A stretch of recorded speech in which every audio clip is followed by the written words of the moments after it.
noches, bienvenidos a Opina Bogotá, el espacio para la opinión y el debate en el canal Capital. Un saludo, como siempre, muy cordial a toda nuestra audiencia. No para la polémica con el decreto que firmó en las últimas horas el presidente Iván Duque, que faculta a la policía a decomisar cualquier dosis de droga, incluida la dosis mínima y la de aprovisionamiento. Hoy han iniciado operativos por parte de la policía en todo el país y muchos ciudadanos, expertos, incluso hasta las propias autoridades, aún tienen dudas sobre esta medida. También hay preocupación por una carta de Iván Márquez sobre el futuro del proceso de paz. Hay dudas sobre lo que dice Iván Márquez frente a un proceso de paz fallido, y la revista Semana, en su última edición, trae un titular que ha motivado, Erika, un intenso debate, y es si Iván Duque podrá o no gobernar con la famosa mermelada, que no es otra cosa que el tradicional clientelismo político. De esos tres temas y de otros más de actualidad nacional vamos a conversar esta noche con nuestros invitados. Erika Fontalvo, buenas noches. Hola, Jessy, ¿qué tal? Muy buenas noches para usted, para todas las personas que nos ven a esta hora. Muchas gracias por acompañarnos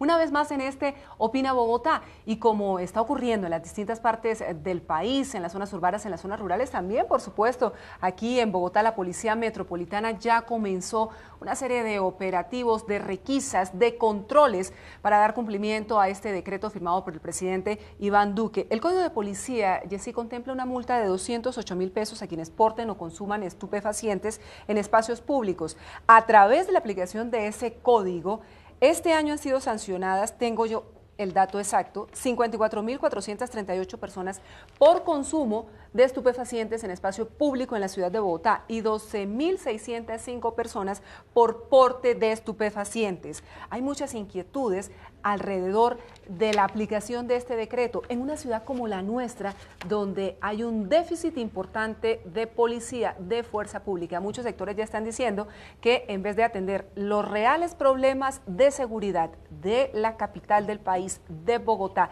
inseguridad en el transporte público en determinadas zonas, ahora los policías van a estar detrás de los consumidores. Bueno, saludamos a nuestros invitados en esta noche, la concejal Ángela Garzón del Centro Democrático. Concejal, buenas noches, bienvenida a Opina Bogotá. Buenas noches, Jessy, Erika, mi compañero Jorge, y un saludo muy especial a todos los televidentes. Y también nos acompaña el concejal Jorge Torres de la Alianza Verde. Concejal, buenas noches. Un saludo, Jessy, Erika, concejal Ángela Garzón. Un placer estar hoy aquí compartiendo y pudiendo tener este espacio de diálogo con los ciudadanos bogotanos. Bueno, concejal Ángela Garzón, iniciemos por usted. Hay preocupación, confusión aún sobre la eficacia y el procedimiento de este decreto para el decomiso de droga. ¿Qué piensa usted de esta medida? ¿La ve eficiente, la ve eficaz? Bueno, es importante porque la mayoría de personas que se van a los centros de atención a la drogodependencia son adolescentes entre los 12 y los 18 años. Esto es importante, estas son cifras del Observatorio de Drogas del Ministerio de Justicia. Este decreto se hizo especialmente pensando en los menores de edad, en protegerlos, que tiene una fase en que me imagino que tanto a los ciudadanos como a la misma policía les cuesta todavía saber muy bien los procedimientos, pero es importante, y lo digo ¿por qué? Porque cada vez que uno sale a un barrio de la ciudad, los padres de familia piden el favor que se acabe con la dosis mínima, que se actúe sobre esas personas que consumen droga en los parques. Esto salió más que de el gobierno nacional, es un pedido de los ciudadanos. Yo sí puedo decir que lo vimos durante la campaña, lo vemos cuando hacemos recorridos en las calles de la ciudad y en los diferentes barrios, que los padres de familia pedían a gritos este tipo de decretos. Concejal Torres, pero sí tendremos suficiente fuerza pública, suficiente policía para afrontar este incremento en los controles, en los operativos, en las requisas que tendrán que hacer en el espacio público los miembros de la Policía Metropolitana de Bogotá, que ya tienen muchas tareas que atender en la ciudad, porque se supone que con esta nueva normatividad se van a intensificar las incautaciones y todo este tipo de acciones. Bueno, mira, aquí suceden varias cosas. Lo primero es que es un decreto altamente inconstitucional.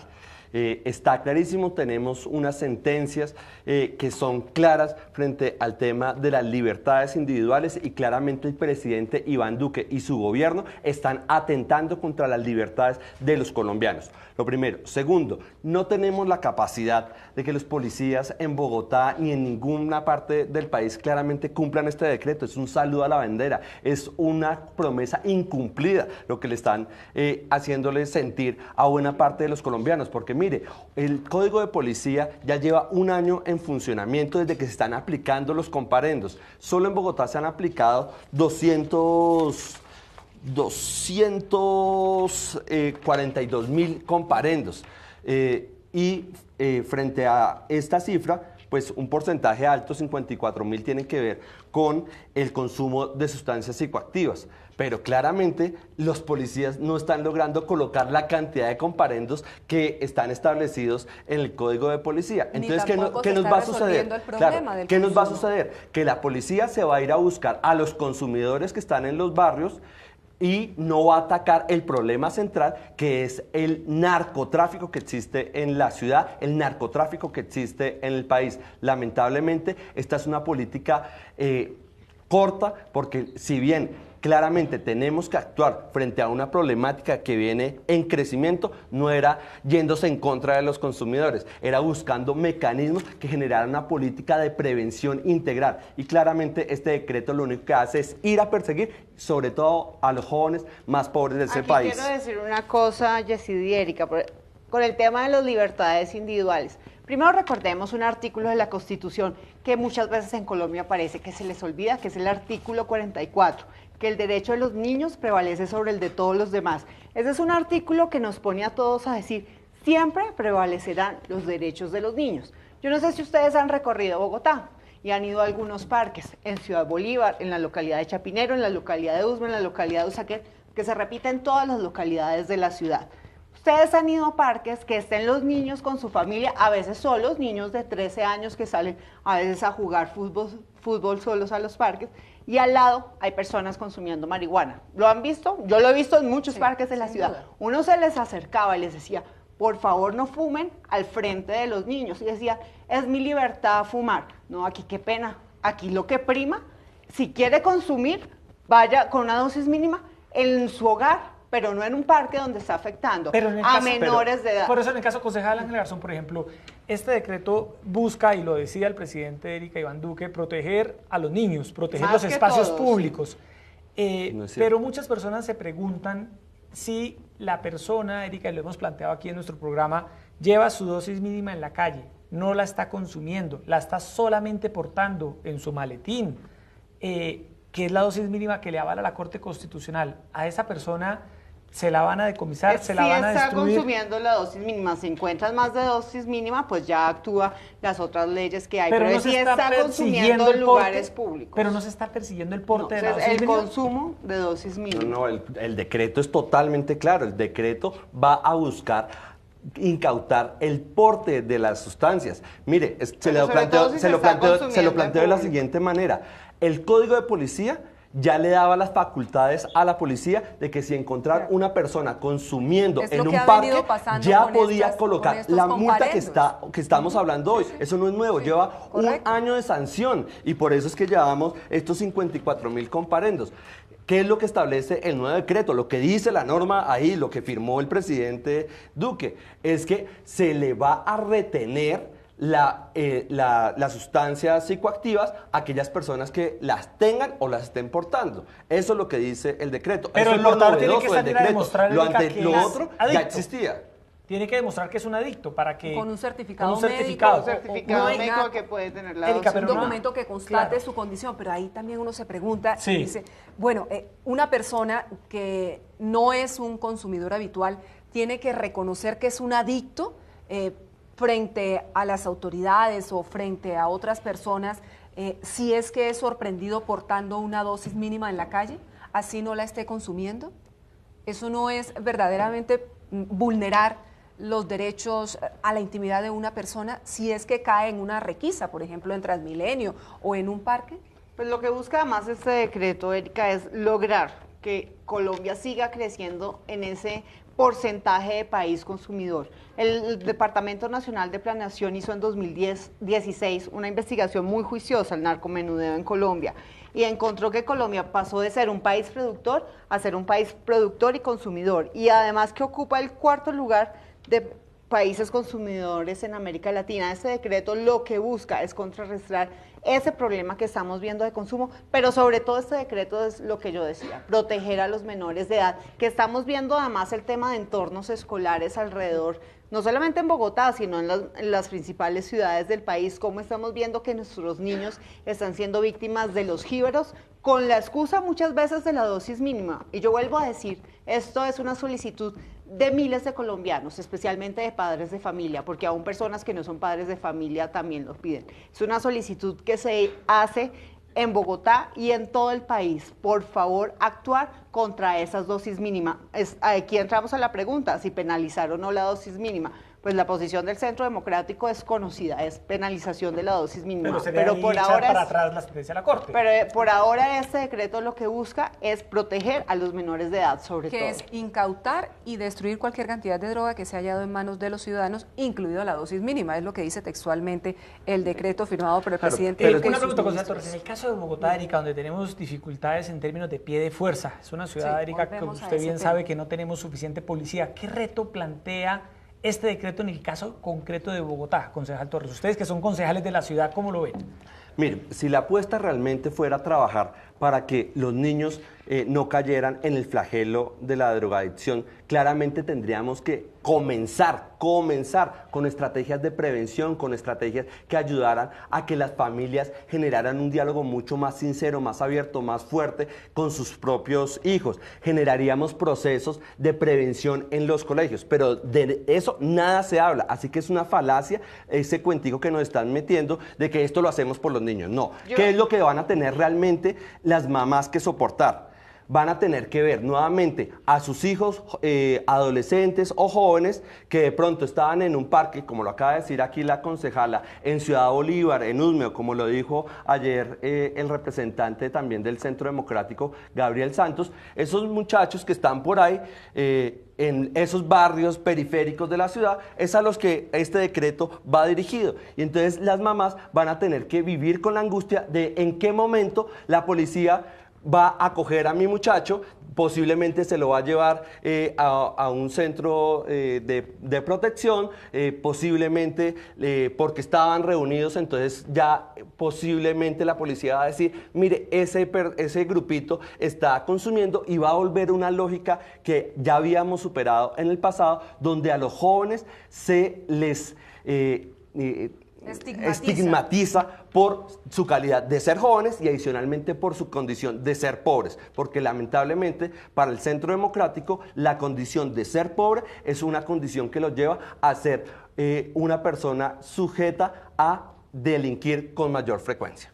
Eso es absolutamente falso, y además, por eso dije, es una problemática de todas las localidades y de todos los barrios de Bogotá. No es un pedido que se haga en una u otra localidad de Bogotá, no es un, lo dijo, un pedido, lo acabo de no decir, sé si lo dijo otra persona, yo estoy diciendo no, lo que ha dicho, no, yo dije que en todas las localidades existe ese problema. Unas muy particulares, Ciudad Bolívar. Chapinero, Usaquén también las mencioné precisamente para que no se pensara que solo nos estábamos refiriendo a unas localidades, por eso es importante que y dije en todas las localidades, mencionando varias localidades de Bogotá, pero digamos lo que se busca aquí es proteger a los menores, pero en temas de prevención, claro que se habla. De lo que más ha hablado Iván Duque es precisamente de ese trabajo que tenemos que hacer en la educación, no solamente con la primera infancia, sino con niños y adolescentes, cómo trabajamos en prevención, cómo trabajamos e instituimos la jornada única en todos los colegios públicos del país y las escuelas de padres en todos los colegios públicos del país. Estas son medidas que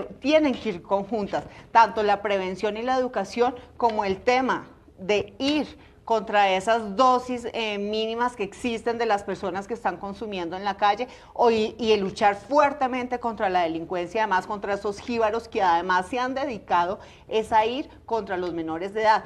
todo el problema que tenemos en los colegios es que los padres de familia realmente sufren, no es porque a sus hijos se los van a llevar porque están reunidos en el parque, los padres de familia están sufriendo en esta ciudad y en el país porque a sus hijos los van a hacer víctimas los jíbaros que están alrededor de los colegios, porque los van a hacer consumidores esos jíbaros que se escudan siempre, porque muchos padres nos lo han dicho, en que es que tienen dosis mínima y no están expendiendo alrededor de los colegios. Eso es lo que se busca atacar y esa es la solicitud de miles de padres en Bogotá y también en todo el país. Concejales, déjenme insistir frente a un tema relacionado con la policía, que es el órgano que tiene que precisamente aplicar, como lo ha venido haciendo con el Código de Policía, aplicar ahora este decreto.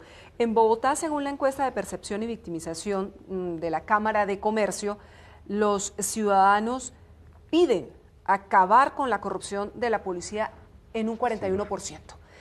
La gente tiene esa percepción de que la policía en Bogotá es corrupta y las alarmas se encienden en torno a que la aplicación de este decreto podría generar más espacios para la corrupción de los uniformados, para que una persona pueda sobornarlo, para que no se le retire esa dosis mínima o esa dosis de aprovisionamiento.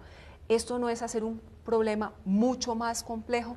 Concejal Torres, concejal Garzón. Mira, ayer justamente salía la encuesta de Bienal de Culturas y en esta se revelaba que más del 60% de los bogotanos desconfían de la policía y desconfían porque lamentablemente hay algunos uniformados, posiblemente es una gran minoría, pero pues dañan el buen nombre de toda la institución y esas personas lo que hacen es, usted lo cogí robando, venga y yo lo suelto, porque no solamente es problema de los jueces, sino que a veces también es problema del policía y lo que vamos a seguir estimulando es una corrupción. Y mire, aquí hay unas cuestiones que el presidente Duque con las que debió haber arrancado. Este era tal vez el último eslabón, si tocaba hacerlo. Lo primero era fortalecer la policía que va a perseguir el delito del narcotráfico en el país. Se ha creado un grupo de élite frente al tema, se están tomando nuevas medidas para acabar a los grandes capos que son los que realmente se enriquecen a costa del flagelo de la drogadicción.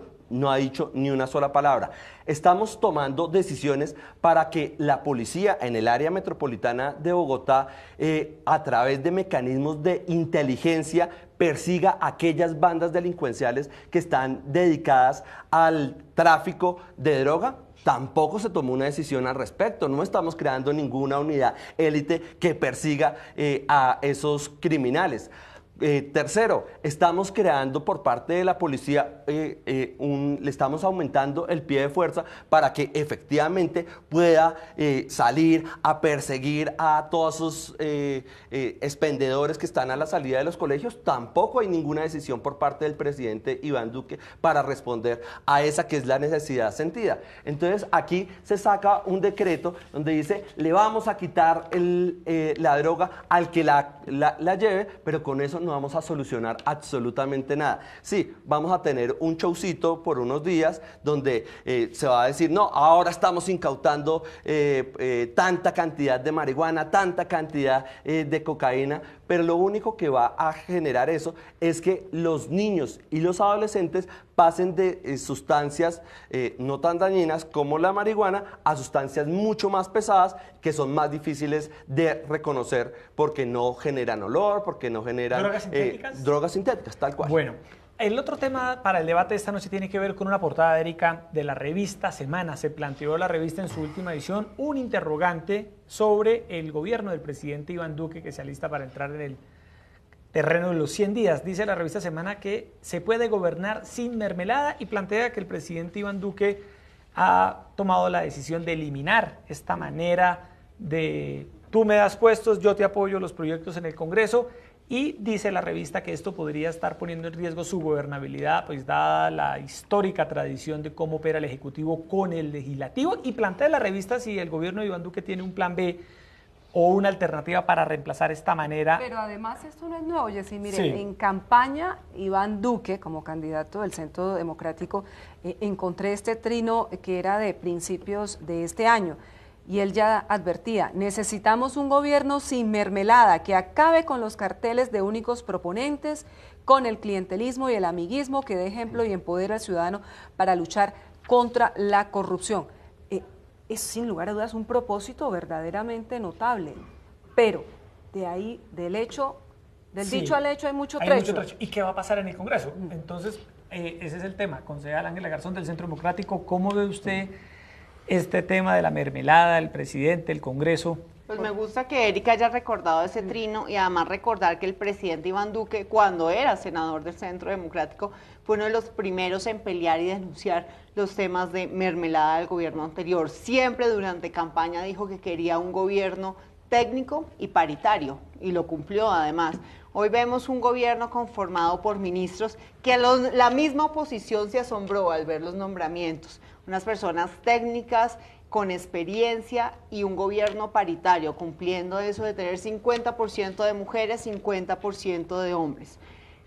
En el Congreso las cargas están fuertes y todo, pero yo creo que además tuvimos una consulta anticorrupción que sacó una votación muy importante y con la cual el presidente Iván Duque se comprometió y sobre el cual hizo la reunión en Palacio que todos conocen, donde asistieron todos los partidos políticos que tienen presencia en el Congreso. Que le generó resistencia en el interior de su propio partido, en el Centro Democrático. Bueno, porque había temas tan duros como recibir al partido político de las FARC, pero precisamente en un tema anticorrupción se dijo, aquí no hay ideologías ni banderas políticas. Entonces yo creo que también la sociedad ha cambiado, que los ciudadanos están pidiendo que haya menos corrupción, que haya más transparencia, que haya rendición de cuentas, que haya gobiernos técnicos y paritarios. Yo creo que lo que también tiene que pensar el Congreso o algunos que se están quejando es en qué país estamos hoy en día. Yo creo que la votación de la consulta anticorrupción fue un gran mensaje de la ciudadanía para los gobernantes de Colombia, tanto en puestos ejecutivos como en el legislativo, como decir, aquí están cambiando las cosas, la política es diferente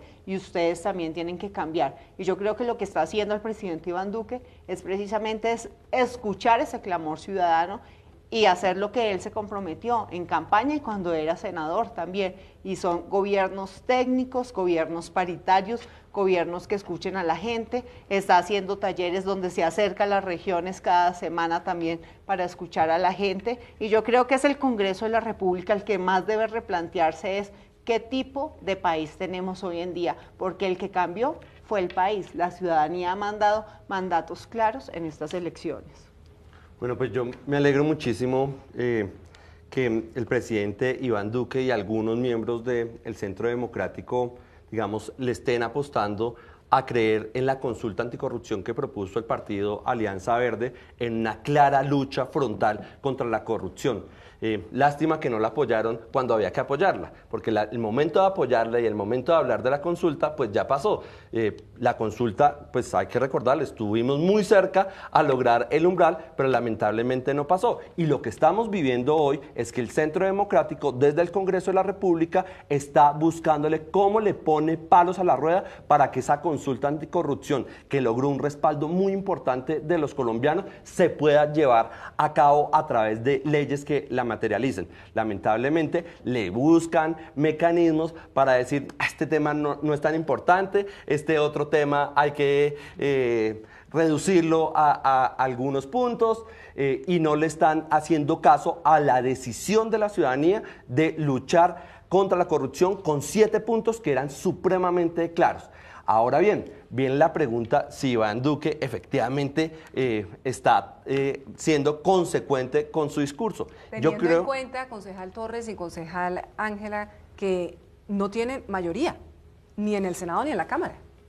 Claro, entonces, ¿qué es lo que uno Pero percibe? espérate un segundo, quería aclarar también, para que se llegara al referendo de la consulta de corrupción, fue también haciendo quórum el Centro Democrático y votando a favor de la consulta. Entonces, sí es importante recordarle a Bogotá y al país que el Centro Democrático apoyó en la votación para que se llegara a tener un referendo de la consulta anticorrupción en el Congreso. Y además hizo quórum porque otros partidos querían acabar el quórum. Sin lugar a dudas, le hizo quórum y después le hizo conejo. Ahí son las dos cosas. Primero apoyó la cuestión antes de las elecciones de Congreso, antes de las elecciones de presidencia, con el sofisma de que, si gana la consulta, entonces de pronto favorecemos al candidato Sergio Fajardo, entonces dejémoslo después de la consulta y todos nos comprometemos, qué cosa tan buena, pero pasaron las elecciones presidenciales y le hicieron conejo a la consulta anticorrupción, con nombre propio, eso hay que decirlo así. Centro Democrático le quedó mal al país en ese aspecto y salieron más de 11 millones de colombianos, sin embargo, a pesar de todas las mentiras que se dijeron, a respaldar esta apuesta que presentó el partido Alianza Verde. Pero mira, hay una cuestión clarísima frente al tema del presidente Iván Duque, y es como la incógnita que tenemos muchos colombianos, y es el presidente Iván Duque no solamente está buscando unas mayorías en el Congreso, sino le interesa mantener a una parte del Congreso a su lado. Y entonces uno lo que se está dando cuenta es que en este momento la mermelada está siendo direccionada exclusivamente para los partidos de gobierno. Y entonces eso cómo se llama. Pero el Centro Democrático, Erika, hay algunos senadores que han dicho y han puesto una voz de alerta diciendo con nombre que propio, la senadora María Fernanda Cabal estaba pidiendo, que tuvieran en técnicos. cuenta algunas buenas hojas ¿Qué de son vida puestos del Centro Democrático. O sea, el Centro Democrático yo creo que se quedó esperando más ministros que llevaran el sello del Centro Democrático. El pobre presidente Iván Duque está ahí colgado frente a las cuerdas de ese ring y el Centro Democrático le está pegando porque efectivamente no le ha dado todas las cuotas burocráticas que se han querido, pero les ha dado, ¿cierto? Y eso, digamos, hace parte de la democracia, pero hay que decir, no es que sea un gobierno libre de mermelada, lo que pasa es que la está administrando en una primera etapa a los que lo están apoyando. En Yo este creo. momento. No hay mermelada, es un gobierno técnico, un gobierno que no representa a ningún partido, sino que representa a muchos colombianos, hay jóvenes, hay mujeres, hay personas de las regiones. Es un gobierno que se puede decir que es técnico. Y está presionado por el Centro Democrático.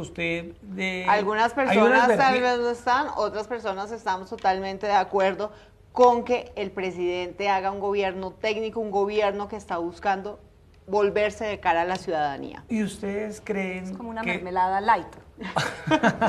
Dicen muchos sectores. Ariel Ávila de la Fundación Paz y Reconciliación señalaba que ellos estiman que sí hay mermelada, que sí están repartiendo mermelada, pero en dosis mínimas. Al partido conservador no le han dado nada de mermelada, créanos, ¿sí? Eso es lo que los miembros del partido conservador que han entrado al Congreso son los técnicos. Bueno, pero el desafío... O sea, eso no se lo cree el país, claramente. Concejal Torres, bueno, ahí hay que hacer una anotación porque yo creo que muchos televidentes estarán viendo lo que usted lleva ahí es la zanahoria, porque es un concejal del partido... Es un clásico, ¿no? Mocusiano, por la zanahoria obligatoria. mocusiana. No, la relación puede cambiar entre el Ejecutivo y el Legislativo cuando históricamente así es que se ha movido la política en Colombia. Es decir, ¿podrá Iván Duque gobernar sin darle juego y participación política abierta y clara a los partidos políticos? ¿O esto, Erika, puede llegar a repercutir en la agenda legislativa? Es que, tengamos en cuenta que viene la reforma tributaria, la reforma política, la reforma a la justicia.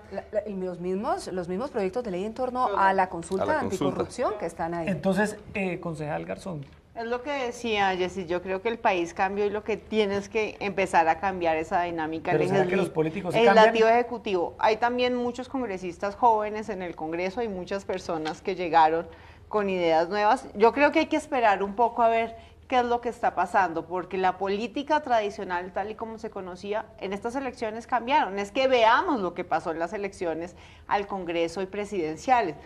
Sabemos que el gran artífice de los que ayudó con la mermelada, alguien que se suponía hace un año que sería el presidente de Colombia, fue el cuarto en elecciones presidenciales. Le fue muy mal en una ciudad como Bogotá. Entonces, aquí hay un mensaje claro, lo que pasó en Congreso y lo que pasó en presidencia, si es un mensaje al país, aquí cambiamos, aquí queremos una política diferente, una política de cara a la gente, de trabajo social, de trabajo con la gente. Y entonces yo creo que el Congreso también tiene muchas caras nuevas, el Congreso, este Congreso es diferente en lo que estamos, entonces creo que nos toca esperar un poco a ver cómo va a ser esa dinámica, cómo se va a dar, y hay que leer un poco a la ciudadanía. Pero yo creo que sí está cambiando la ciudadanía. Sin duda, la concejal Garzón tiene razón, una renovación en el Congreso de caras, no de tantos movimientos, porque ahí están los grandes caciques, pero en las regiones ya se nos vienen las elecciones locales, regionales el próximo año, y ahí muchas cosas podrían pasar. Y si el gobierno de Iván Duque comenzó con serios cuestionamientos en torno a su popularidad, no con las mayorías esperadas, ¿será que se va a ir debilitando a tal punto que empiecen a ejercer presión? El señor Duque va a tener que demostrar mano firme, mano de hierro, ¿no? ¿Cómo es que decía el expresidente Uribe? Mano firme, corazón grande. Frente a este tema de la mermelada, porque si no, y en eso tienen razón los dos, ahí hay más de 11 millones de ciudadanos que votaron en la consulta anticorrupción, y que están hastiados. Que le tienen la lupa puesta a lo que haga el señor Duque, concejal Torres. Sí, sin lugar a duda, el país le planteó a toda la clase dirigente de este país un cambio en las lógicas de la cultura política y democrática que hemos visto hasta el momento. Y aquí, claramente, la apuesta es que tengamos relaciones zanahorias en el Congreso. O sea, yo espero que mi partido, Alianza Verde, cuando el presidente Iván Duque saque el proyecto para garantizar la gratuidad en la educación superior, que es una promesa de campaña, pues mi partido estará dispuesto a apoyar ese proyecto sin lugar a duda, sin absolutamente nada a cambio. Diferente a que miles de jóvenes, espero que sean millones, logren tener una oportunidad para acceder a la educación superior. Ese es lo único que debería haber de retribución. Lo que falta ver es si efectivamente esos políticos, así sean más jóvenes, no significa que cambien prácticas. Esto yo he tenido que ver cosas, escuchar y taparme a veces los ojos y los oídos, porque lamentablemente la juventud no es sinónimo de transparencia. Y claramente lo que el país nos está pidiendo es que entre todos hagamos un cambio cultural para poder vivir en un país mucho más transparente, mucho más íntegro, en un país donde lo normal sea luchar contra la corrupción en la vida cotidiana y no aceptar la corrupción porque es la única forma de subsistir en el sistema político. Bueno, entremos, Erika, a nuestro tercer tema de esta noche, que tiene que ver con una carta que se conoció, fechada el 22 de septiembre, pero se conoció en las últimas horas, firmada por Iván Márquez y alias El Paisa, dos líderes de las FARC, cuyo paradero es desconocido. En la carta usan términos muy fuertes para referirse a lo que fue el acuerdo de paz firmado con el gobierno. Dicen que este acuerdo fue destrozado por depredadores sin alma, entre comillas esas expresiones. Dicen que hay inseguridad jurídica, que las modificaciones al texto original de lo convenido hay modificaciones y que hay un incumplimiento. Esta mañana Pero no solo de este gobierno, las FARC han venido denunciando que ese incumplimiento viene... En general. Y además también tienen sus críticas muy fuertes contra el expresidente Juan Manuel Santos. Sí, y la senadora Victoria Sandino del partido FARC dicen que no pueden saber si realmente estas personas van a liderar una nueva disidencia de la subversión o no, toma distancia sobre eso, pero evidentemente... No tiene la menor idea, no tiene ninguna interlocución con ellos desde hace mucho tiempo. Pero plantea serias dudas esta carta por lo que puede venir. Claro, concejal Ángela y Garzón. recordar algo, están criticando más al gobierno anterior que a este, dejémoslo claro. Están diciendo muy bien que se les incumplieron todos los acuerdos que se hicieron. Eso hay que recordar que quien hizo esas promesas fue el gobierno anterior, y a eso se refieren mucho. Temas de proyectos productivos, están diciendo que fue un error la dejación de armas antes de que se les cumpliera con darle las hectáreas de tierra, con darle los proyectos productivos. Todos sabemos las críticas que hay en el interior de las FARC contra Timochenko, cómo se han manejado esos recursos de la paz, cómo vemos con las zonas y a los guerrilleros de base o lo que ellos llaman la guerrillerada, no les ha llegado ninguno de los beneficios prometidos, donde realmente creo que se pueden contar con las manos los proyectos productivos que se han hecho. Estamos esperando los resultados de esos escándalos del Fondo de la Paz que ha pasado con esos dineros. Vemos Marlos Marín, que ahora es un testigo de la DEA, que está pronto a declarar qué pasó con esos recursos de la paz. Entonces, yo creo que lo advertimos, ese acuerdo. Primero, mucho de lo que se prometió ahí no se podía cumplir, no habían los recursos económicos para cumplirlos, no se previó de dónde iban a salir esos dineros. Vemos las disidencias de las FARC creciendo cada vez más, una profunda división dentro de las propias FARC. Esta carta no hace sino decirnos lo que ya todos los colombianos habíamos visto, esa profunda división, dos personas, dos de los líderes de las FARC que no sabemos en dónde están, desaparecidos, que no tienen contacto con las personas que hoy están en el Congreso de las Ni FARC. esquema de seguridad, lo cual pone en riesgo su propia integridad. Pero sobre todo, yo digo, aquí la gente solo habla de los líderes de las FARC, sobre todo lo que tenemos son miles de personas que creyeron en lo que les dijeron sus líderes, que algunos solamente llegaron al Congreso y se olvidaron. Aquí tenemos miles de personas en esas zonas donde no les han cumplido ninguna promesa, donde no tienen un proyecto productivo, donde no tienen un futuro, donde no se les ha dado educación, donde no se les ha dado atención psicosocial. Claramente que así la paz no va a funcionar. ¿Qué otra opción tienen esas personas que no sea irse a las disidencias? Hasta ahora no se les ha ofrecido ninguna, porque se ha incumplido todo lo que había en el acuerdo. Yo quisiera más que hablar de Iván Márquez, del Paisa, de Timochenko, de si se va a extraditar a Jesús Santrich.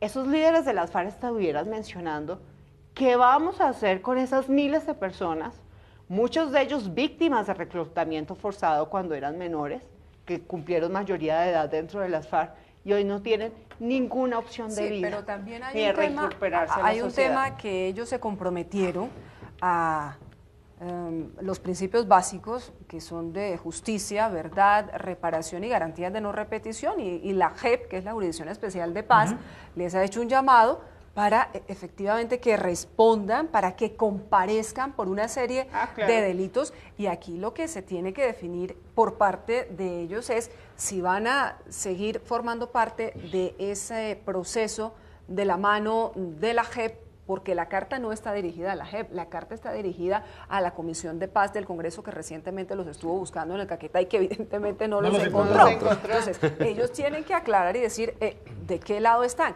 Por supuesto que las críticas a lo que fue el cumplimiento del acuerdo de paz son enormes y llegan de distintos sectores, pero ¿cuál es la real intención del señor Márquez, del señor alias El Paisa, concejal Torres, de seguir en este proceso? ¿Se va a ir todo por el barranco? Pues obviamente yo espero que no. Hay que recordarle a todos los colombianos que la paz es un derecho y un deber de todos los colombianos, y la paz es un anhelo que tenemos en el país entero. Lamentablemente hay personas que yo la verdad no entiendo cómo se pueden regodear viendo los problemas que surge en un proceso de paz. Ningún proceso de paz en su etapa primera ha sido fácil. Todos los procesos de paz en el mundo entero han tenido dificultades al principio. No todos los procesos de paz logran que la gente que antes delinquía o que estaba al margen de la ley salga juiciosita, entregue todas las armas y se meta a cumplir todas las normas del Estado Social de Derecho. Mire, el gobierno del expresidente Uribe pues generó un proceso de paz con muchas críticas también con los paramilitares. Y ese proceso de paz no es que haya sido una maravilla. Hoy tenemos un problema en todo el país de las famosas bandas criminales, las BACRIM, que es básicamente disidencias de los paramilitares. Entonces decimos que fue un proceso fallido porque hoy tenemos bandas criminales. No, pues logramos un proceso con buena parte de esa guerrilla, con las FARC. Logramos que la guerrilla entregara prácticamente todas sus armas, si no todas. De pronto hay algunas caletas que no están entregadas, eso no lo sabemos, pero en principio por la revisión y el acompañamiento que hizo Naciones Unidas, sabemos que entregaron las armas, sabemos que aparte de la desmovilización también están en procesos de reincorporación a la vida civil, pero obviamente tenemos que entender que aquí no vencimos a las FARC, aquí hicimos un acuerdo de paz con las FARC, que es lo que el Centro Democrático no ha querido ver y por eso ha confundido tanto a la ciudadanía en una lógica de que pues si hubiéramos acabado durante los 8 años del presidente Uribe, donde le dimos plomo, donde nos matamos colombianos con otros colombianos, colombianos del ejército con colombianos de la guerrilla, pues ¿qué logramos de ahí? Solamente muerte y sangre. ¿Qué hemos logrado con el proceso de paz hasta donde va, con todas sus falencias? Lograr que se protejan vidas. Hemos salvado más de 4.000 vidas en el proceso de paz, se ha reducido los homicidios en todo el país, se ha logrado reducir el número de secuestrados, sin lugar a dudas, ya prácticamente desapareció. Quiero hablar de algo con ese consolida este tema, que eso ya está en manos de este gobierno, del gobierno de Iván Duque, aquí el problema, el otro Erika, no está. Es que lo que están denunciando estas personas, que no creo que vuelvan a acogerse a este acuerdo, Iván Márquez y y el ¿Usted Paisa. cree que está más cerca de una disidencia que de Creo que volver? están más cerca de una disidencia porque están diciendo que les han incumplido todo. Pero habría que Y perseguirlos la- entonces, porque si y no se presentan a la les- JEP, Erika, no, por opera la eso. justicia ordinaria y los Tenemos persiguen. que esperar qué van a hacer, pero creería que no, porque precisamente están diciendo es que los incumplimientos, lo que acordó el gobierno anterior, no se puede cumplir. Pero no se puede cumplir no porque el presidente Iván Duque no quiera, es que no hay los recursos económicos para muchos de los compromisos que se hicieron, que es parte de lo que están denunciando. Entonces es un tema que se hizo un acuerdo de paz en papel, pero que los compromisos reales ni siquiera estaban los recursos para cumplirlos. Tenemos miles de personas decepcionadas. Si no es que no nos alegremos, es que realmente siempre dijimos que la paz no se estaba logrando. La paz primero se logra logrando condiciones sociales, psicosociales, productivas para esos miles de guerrilleros que no son los líderes de las FARC, no son los que están hoy en el Congreso, no son quienes dirigen el partido político, sino es esa base precisamente a la que muchos no tienen ni educación, que fueron reclutados cuando menores y necesitan atención psicosocial. Entonces, la paz es eso, la paz es trabajar en las regiones y ver qué posibilidades le vamos a dar a estas personas. Y si toca una respuesta pronta de Iván Márquez y del Paisa para saber si hay que perseguirlos o se van a juzgar a través de la JEP. Recordemos que las FARC tampoco han cumplido las cosas, no devolvieron tampoco los dineros. El tema de menores reclutados dicen que solo tenían unos pocos, pero nunca se devolvieron realmente muchos de los que se decían que tenían. Entonces también ha habido incumplimiento de parte y parte en este acuerdo.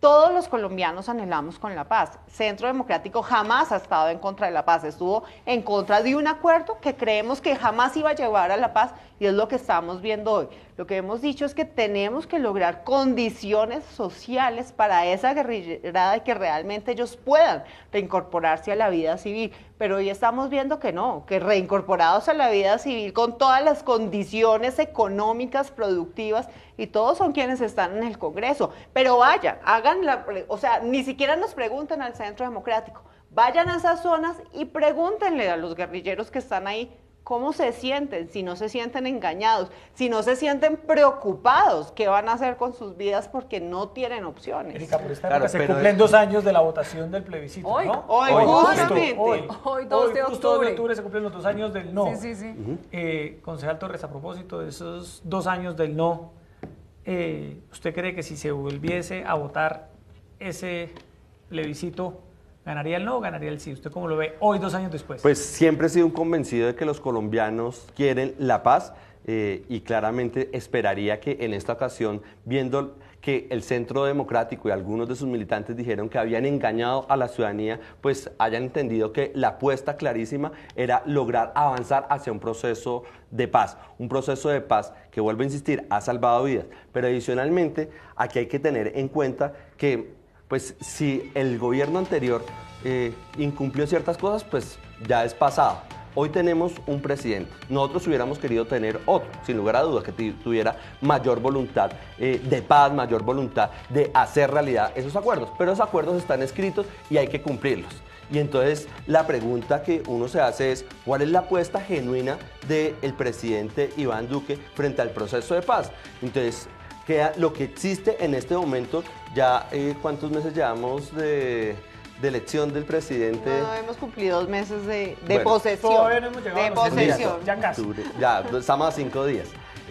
¿Y qué es lo que uno observa? Que no hay todavía decisiones con relación a los temas gruesos. ¿Qué pasó con el proceso de paz con el ELN? Dijeron 1 mes para evaluar qué es lo que está sucediendo y tomamos una decisión. No le han dicho a los colombianos si lo van a continuar, si no lo van a continuar. Dice el gobierno que el balón está en el tejado del ELN. Claro, en este momento es la posición del gobierno, pero el todo liberal está, pero pero esa es la dice. forma de decir, estamos embolatando el proceso con el ELN.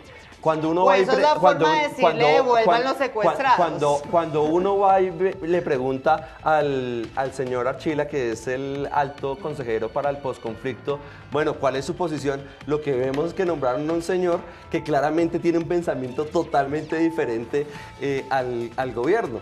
Y permítame incluso retornar al primer tema. O sea, mientras el señor Archila del postconflicto dice no al glifosato, no a la penalización de la dosis mínima, el ministro de Defensa y la ministra de Justicia dicen todo lo contrario.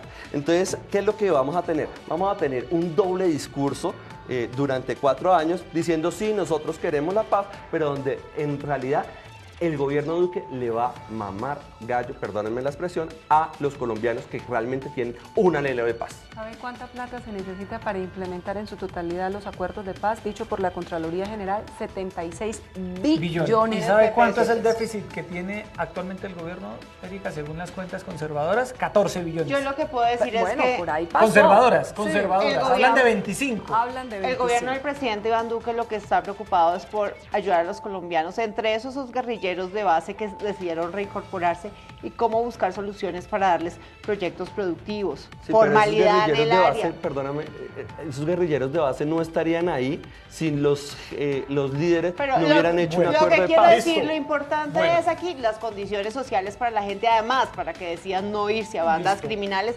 y que no haya tantos cultivos ilícitos, porque una de las cosas que nos dejó el acuerdo de La Habana es que tenemos hoy en día más de 200.000 hectáreas sembradas Y, con y ese es cultivos un nos problema acabó, que no se hemos nos logrado acabó el resolver, programa. ni a punta de bala como en el Sí, gobierno no, o sea, hay que se Uribe. volver a convocarlos para que Mire, nos se hablen nos del está pasando el glifosato. tiempo demasiado rápido estos días, los Ya temas. le dije a usted que tenemos que alargar el Ah, programa. hora y media, usted dijo que fuera de hora y media. Creo que no. Aprobado, aprobado.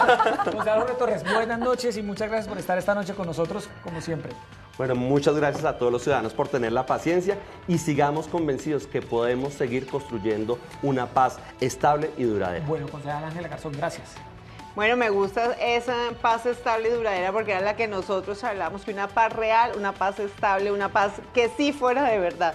Pero un saludo a todos los ciudadanos y un saludo muy especial a Erika y Yesid por invitarnos. No, bienvenida siempre, Erika. Buenas noches, muchas Buenas gracias. noches, sí, señor. A descansar. A todos ustedes, ustedes, gracias. muchas gracias por estar con nosotros y nos vemos mañana otra vez, 8:30 de la noche aquí en Opina Bogotá, donde se tocan todos los temas con todas las voces y los temas de interés para Bogotá y el país. Muy buenas noches. Chao.